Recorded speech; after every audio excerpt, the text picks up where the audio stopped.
Снежень 2014 года. Пачатак работ по аднаўленні будынка штаба 125-го стралковага полка под маладзёжны патрыятычны цэнтр. Яго ідэю абласная арганізацыя Беларускага рэспубліканскага саюза моладзі актыўна развівала з 2011-го. 3 гады да ўвасаблення ідэі ў жыццё і амаль столькі ж сама будоўля.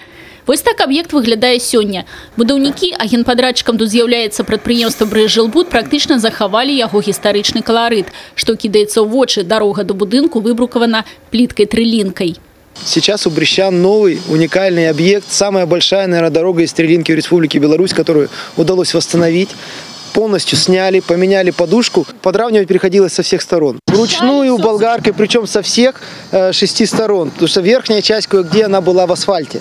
Эта плитка и здесь была под асфальтом, когда-то лежала в 60-е годы. Вонкавы гістарычны каларыт аб'екта ўнутры, на жаль, не захаваны. Сучасныя будаўнічыя матэрыялы, асвятленне і сучасная сантэхніка ствараюць максімальна камфортныя умовы. Але, напэўна, задачай не стаяла захаваць цагляныя сцены, чугунныя рукамыйніцы і іншыя атрыбуты 40-х гадоў. Галоўная мэта не даць будынку з цягам часу разбурыцца, удыхнуць у яго новае жыццё. Мы получим уникальный объект. В Брестской крепости появятся новые экскурсионные маршруты по Кобринскому укреплению. Здесь молодежная группа приезжает, здесь размещение в казарме. Здесь можно и получить экскурсию, да? Тем более экскурсию как в мемориальный комплекс с сотрудниками мемориального комплекса, так и по Кобринскому укреплению экскурсию. А у нас здесь очень много знаковых мест. Это и место последнего боя майора Гаврилова, это и много мест, которые были отражены в фильме «Брестская крепость», вот же подвиг политрука Почерникова.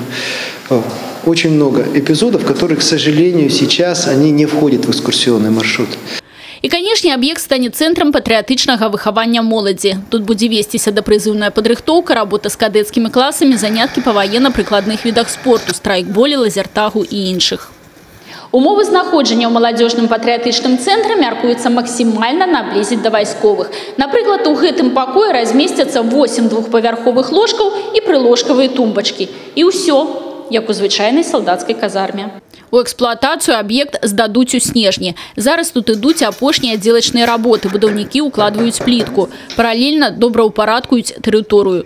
Маладзёжны патрыятычны цэнтр – першая чарга будаўніцтва гісторыка-культурнага комплексу «Брэст».